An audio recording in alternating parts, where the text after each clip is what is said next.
kedua pemikiran itu lewat membuat jalannya penyelidikan pun menjadi semakin rumit lagi.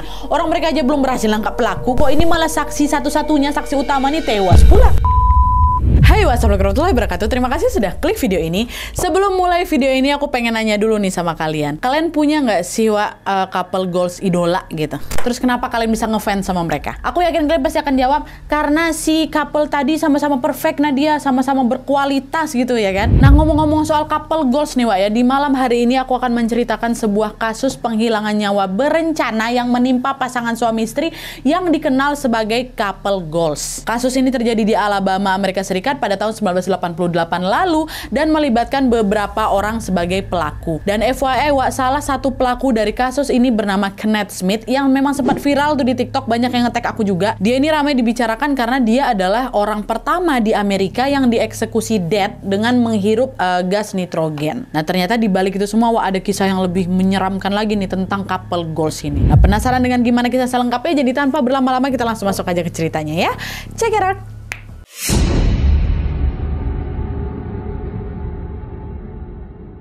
Oke, sebelum aku masuk ke kronologi kejadiannya, aku mau jelasin dulu latar belakang dari si korban ini terlebih dahulu, Wak ya. Jadi, kasus yang akan aku ceritakan malam ini menimpa seorang wanita berusia 45 tahun yang bernama lengkap Elizabeth Darlene Throne atau yang biasa dipanggil dengan nama Liz, Wak. Dia ini lahir di Franklin County, Alabama, Amerika Serikat pada tanggal 10 Desember tahun 1942. Ayahnya bernama Howard Throne, sedangkan ibunya bernama Dosa Thorne ya.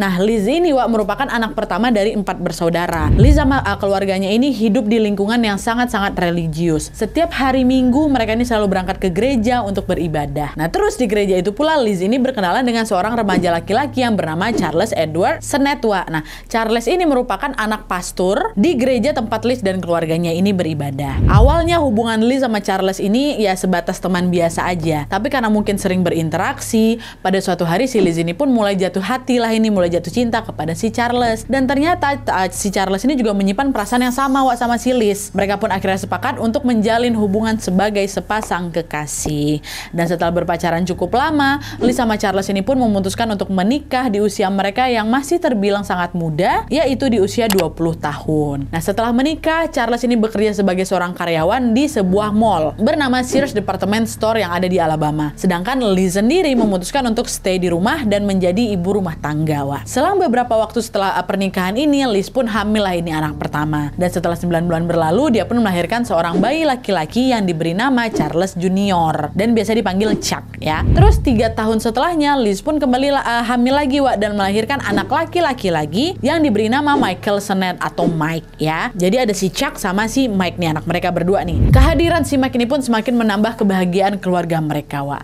Tapi berbeda dengan pernikahannya yang berjalan lancar-lancar aja, di sisi lain sang suami atau si Charles ini perlahan dibuat jenuh sama pekerjaannya yang ada di mall itu. Hal ini terjadi karena karirnya Charles tuh ya mentok di situ aja, Wak. Dia tuh nggak pernah naik gaji, nggak pernah naik jabatan juga. Nah, kejenuhan inilah, Wak, yang akhirnya membuat Charles pun berpikir untuk berganti profesi itu. Daripada jadi karyawan nggak ada hasilnya, gimana kalau aku jadi pastor aja nih? Mungkin aku tidak akan mendapatkan upah yang besar, tapi setidaknya aku bisa bermanfaat nih bagi orang lain, pikirnya si Charles kan. Dan selain berpikir kayak gitu, Wak, Charles ini juga terinspirasi untuk mengikuti jejak bapaknya yang merupakan pastor juga, ya kan? Akhirnya dengan cepat Charles pun merealisasikan keinginannya itu. Dia pun melayangkan surat resign lalu mendaftarkan dirinya di sebuah pelatihan keagamaan selama 3 tahun. Dan by the way, dari informasi yang aku dapat, kalau mau jadi pastor itu memang harus ikut pelatihan dulu gitu. Dan setelah lulus dari pelatihan itu yang selama 3 tahun ini, Charles pun bekerja sebagai pastor di sebuah gereja yang bernama Heaton Church yang ada di Alabama. Dan ternyata, Wak, profesi barunya itu malah membuka peluang baru lagi nih bagi karirnya si Charles, dimana pada saat itu dia pun mendirikan sebuah bisnis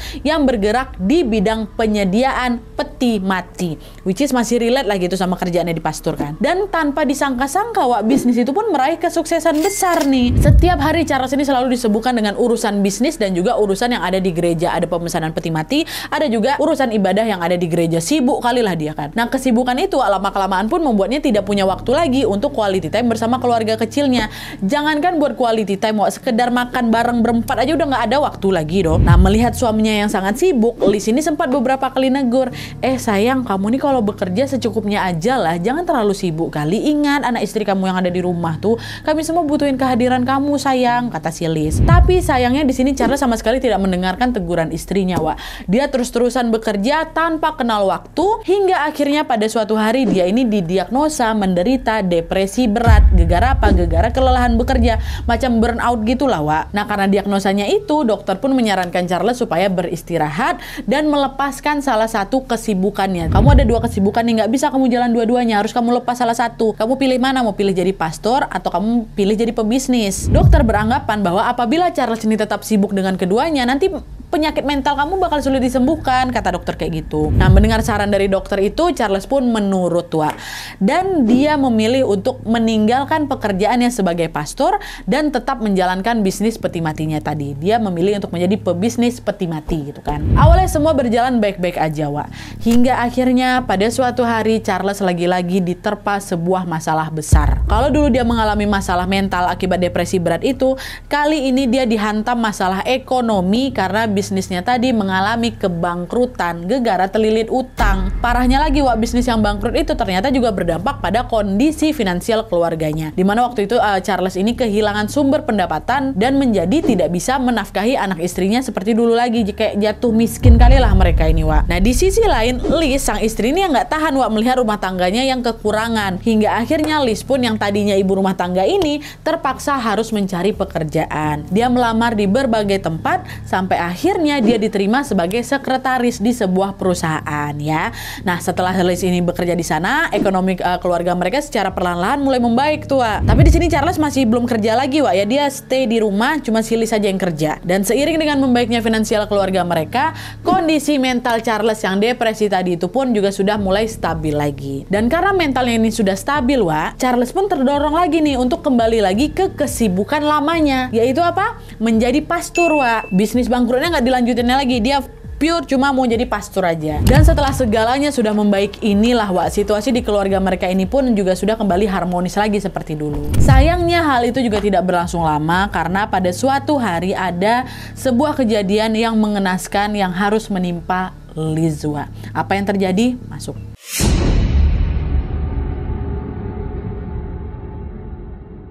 Nah, jadi ceritanya, Wak, pada tanggal 18 Maret tahun 1988 pada jam 11.44 siang, kepolisian Alabama ini menerima sebuah panggilan telepon dari seorang pria yang tidak dikenal. Dengan suara panik, pria di telepon itu bilang, "Halo Pak Polisi, tolong Pak, istri saya terluka parah Pak, rumah saya habis dirampok, tolong saya Pak," kata si dia ini kan. "Halo, ini dengan siapa? Alamat Bapak di mana Pak?" "Nama saya Charles Sennett, rumah saya di Tuscumbia, Alabama. Cepat Bapak ke sini Pak, tolong istri saya secepatnya," kata dia. "Oh baik Pak Charles, kami segera ke sana." Charles yang nelpon. Tanpa babi bu lagi, polisi pun langsung meluncur ke rumahnya si Charles. Sesampainya di sana, mereka dibuat kaget karena istrinya Charles atau Liz, Wak, lagi terkapar gitu di lantai bersimbah darah. Meskipun begitu, polisi masih bisa melihat dengan jelas bahwa Liz waktu itu masih bernapas, Wak, belum meninggal nih. Di situ polisi langsung manggil ambulans dan langsung melarikan Liz ke rumah sakit supaya segera mendapatkan perawatan. Sesampainya di rumah sakit, Liz didiagnosa mengalami kritis dan harus segera dioperasi. Tapi sayangnya setelah dioperasi, nyawa Liz ini tidak bisa diselamatkan, Wak,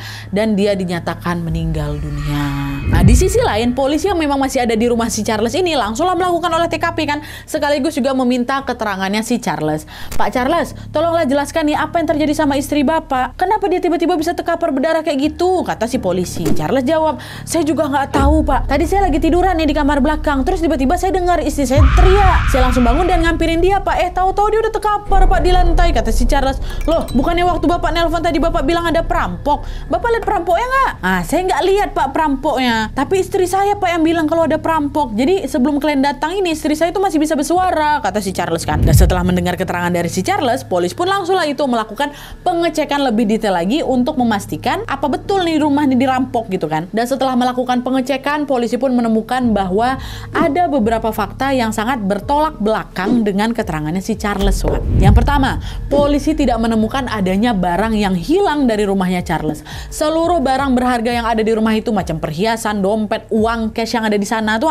masih tersimpan dengan baik, masih tersimpan dengan rapi di lemari mereka. Dompetnya si Liz pun masih utuh, nggak ada sepeser pun uang yang diambil sama si perampok tuh. Keanehan inilah yang membuat polisi berpikir, loh, katanya tadi rumahnya habis dirampok, tapi kok nggak ada barang-barang yang hilang? Ya ada nggak beres nih, kata polisi di situ kan. Itu yang pertama. Terus yang kejanggalan kedua, polisi ini juga tidak menemukan adanya tanda-tanda pintu atau jendela-jendela di rumah mereka itu didobrak paksa, dirusak paksa, nggak ada, aman-aman aja. Kedua kejanggalan itulah yang akhirnya langsung membuat polisi menaruh rasa curiga sama siapa?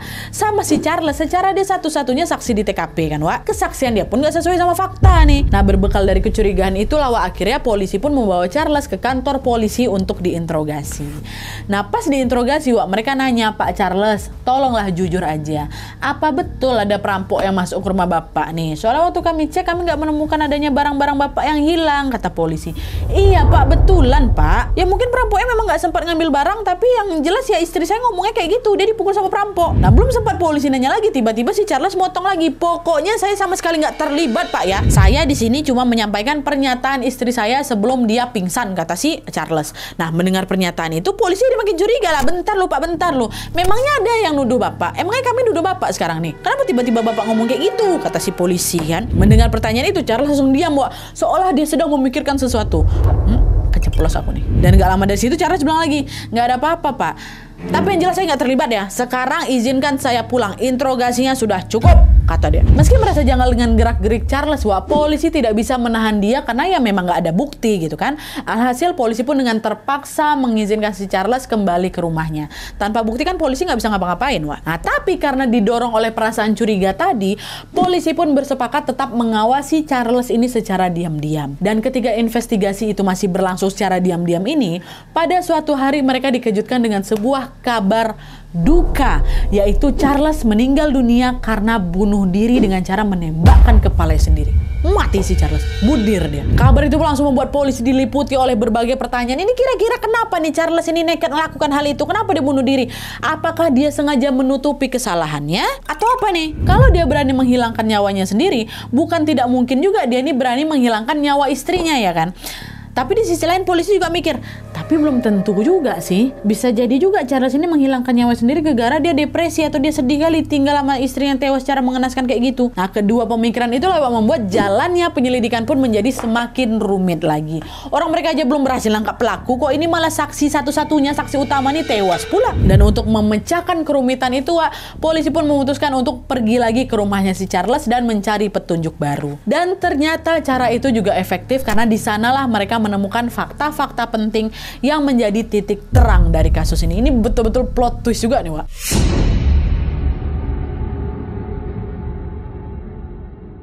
Nah, setelah mendengar Charles tewas bunuh diri, Wak, polisi pun kembali lagi mendatangi alamat rumahnya kan. Setibanya di sana, polisi bertemu dengan salah satu anaknya Charles, anak tuanya, namanya si Chuck tuh, si Charles Junior. Di situ polisi nanya, anakku, Chuck, apakah bapakmu ada masalah akhir-akhir ini? Kenapa dia tiba-tiba ngilangin nyawanya sendiri, nak? Kamu tahu sesuatu nggak? Kata polisi. Chuck jawab, Pak, setahu saya bapak saya ini nggak pernah punya masalah apa-apa lah, Pak. Tapi memang ada sesuatu yang aneh sama perilaku dia beberapa hari belakangan ini, Pak. Hah, aneh gimana nih maksud kamu? Kata polisi lagi. Jadi nih, Pak ya, beberapa hari setelah ibu saya tewas, bapak ini tiba-tiba ngaku sama kami kalau dia punya wanita selingkuhan namanya Doris. Saya nggak kenal siapa Doris itu, nggak pernah juga dibawa ke rumah, nggak pernah ketemu lah. Tapi sepertinya kematian ibu saya ini adalah apa hubungannya sama perselingkuhan itu. Tapi saya sendiri juga belum yakin, kata si Chuck kayak gitu. Nah, setelah mendengar keterangan ini, polisi pun langsung lah itu mencari tahu tentang siapa si Doris ini kan, selingkuhan bapak ini kan.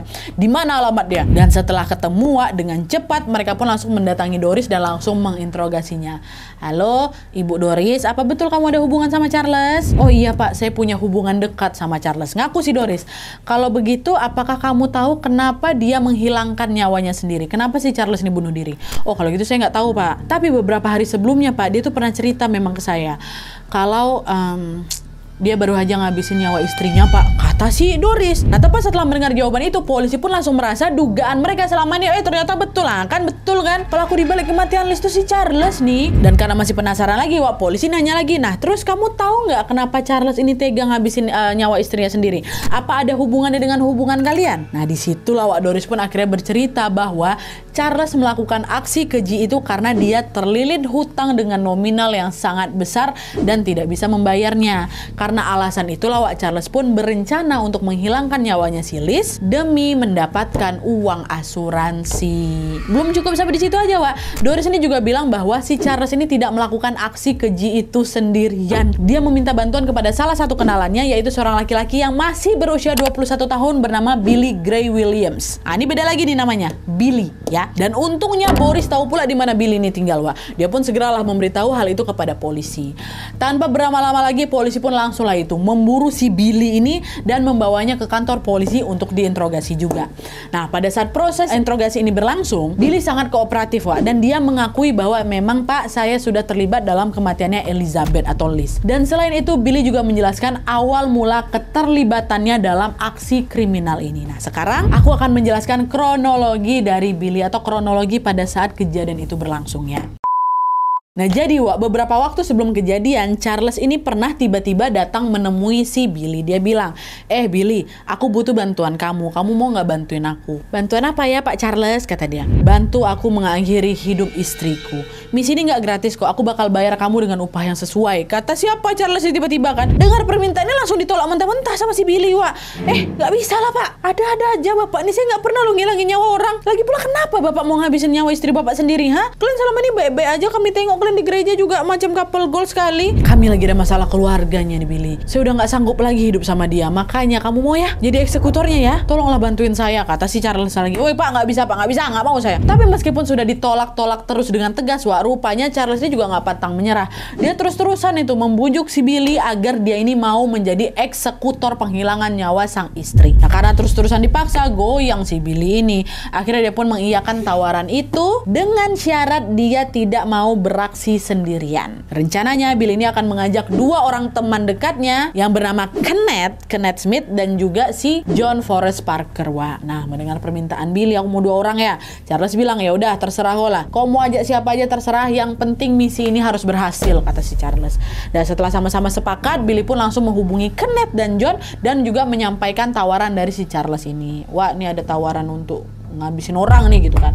Mendengar itu, dua orang ini juga sebenarnya sempat ragu, Wak, karena mereka sama-sama nggak pernah punya pengalaman ngabisin nyawa orang. Nah, untuk meyakinkan kedua temannya itu, Billy bilang lagi, udahlah kalian nggak usah khawatir, kan kita sama-sama. Target kita ini juga gampang kok, cuma ibu-ibu biasa. Dia nggak mungkin ngelawan. Lagi pula upahnya besar loh, masing-masing di antara kalian dapat $1.000 waktu 88, Wak. Besar tuh. Sekarang aja besar, kok.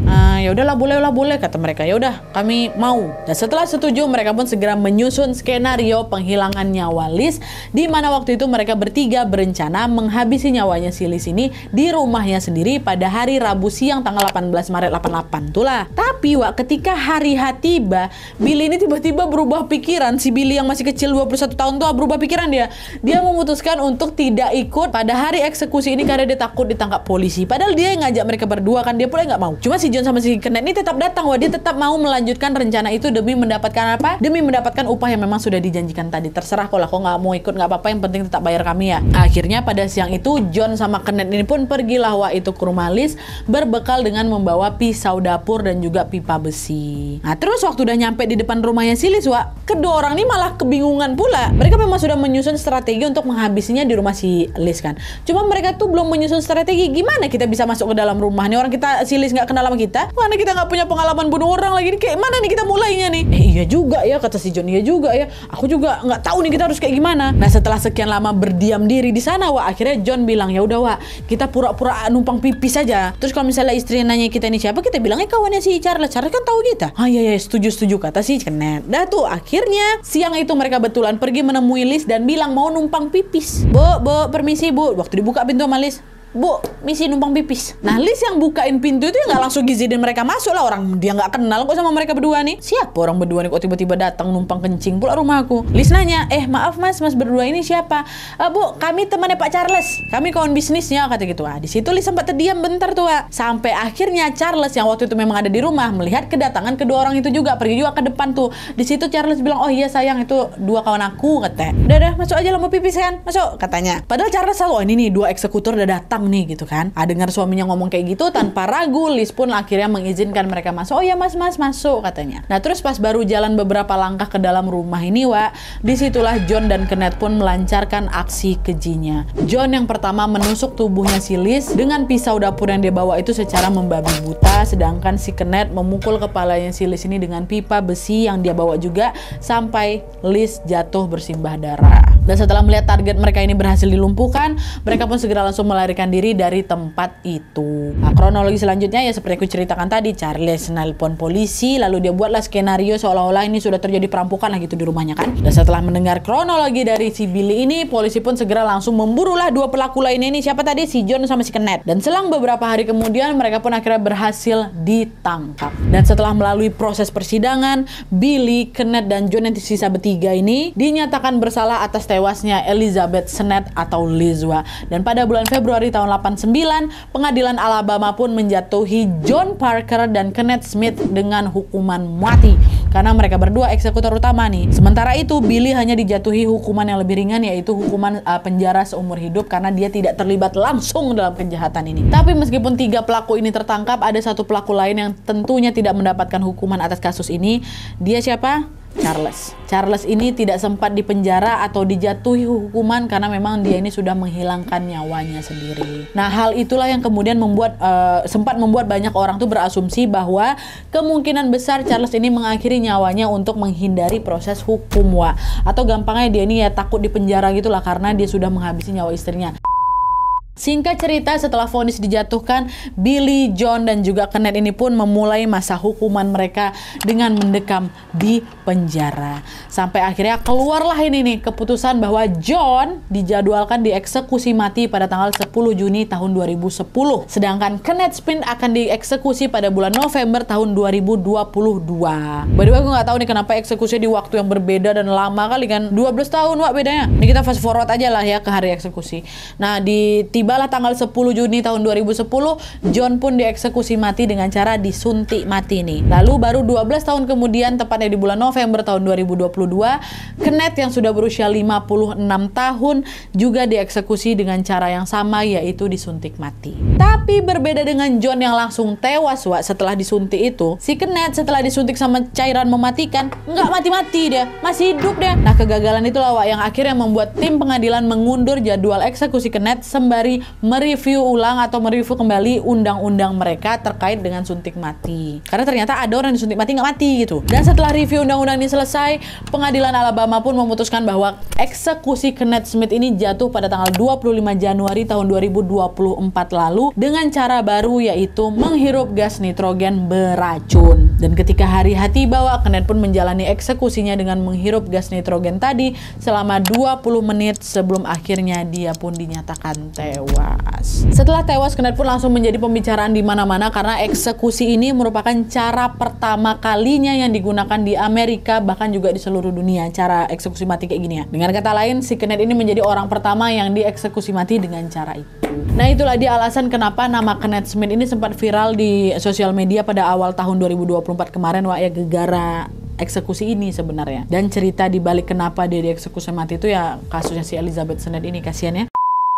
Oke, jadi itu tadi kasus kriminal yang menimpa Elizabeth Sennett. Kasus ini memang betul-betul bikin siapapun yang dengarnya kesel sih. Cuma gara-gara mengincar uang asuransi, Charles ini tega menyewa pembunuh bayaran untuk menghabisi Liz yang notabene-nya istrinya sendiri. Yang notabene-nya mereka berdua ini dianggap sebagai couple goals di tempat mereka tinggal. Kalau misalnya kalian notice, kasus kriminal terkait asuransi ini memang sangat sering sekali terjadi ya. Dan biasanya lagi pelaku kasus asuransi ini orang-orang terdekat korban, entah bapaknya, entah anaknya, entah istrinya, entah suaminya, macam Charles nih. Memang betul manusia ini kalau udah buta sama duit, gelap mata, bisa dihalalkan ya segala cara. Mana nggak dapat hukuman pula dia lagi tuh. Tapi di sisi lain aku juga pengen nanya nih sama kalian, apakah hukuman yang dijatuhkan kepada Kenneth, John sama si Billy itu sudah setimpal dengan kejahatan yang mereka lakukan? Atau sebaiknya mereka ini nggak usah dihukum mati karena mereka ini bukan dalang utama? Dalang utamanya kan udah dead duluan kan? Nah, tulis pendapat kalian di kolom komentar di bawah. Dan selain itu juga jangan lupa kalau misalnya ada saran-saran topik kriminal atau biografi atau juga sejarah yang pengen aku ceritakan di channel ini, kalian tulis aja di link yang aku taruh di description box di bawah ya.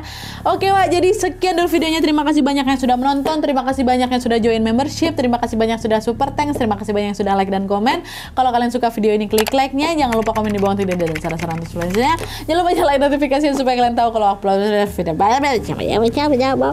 Jangan lupa nyalain notifikasi supaya kalian tahu kalau aku upload video baru. And as always, jangan lupa untuk klik tombol subscribe supaya kalian sama-sama tahu informasi menarik dan menegangkan dari channel aku. See you next video, bye.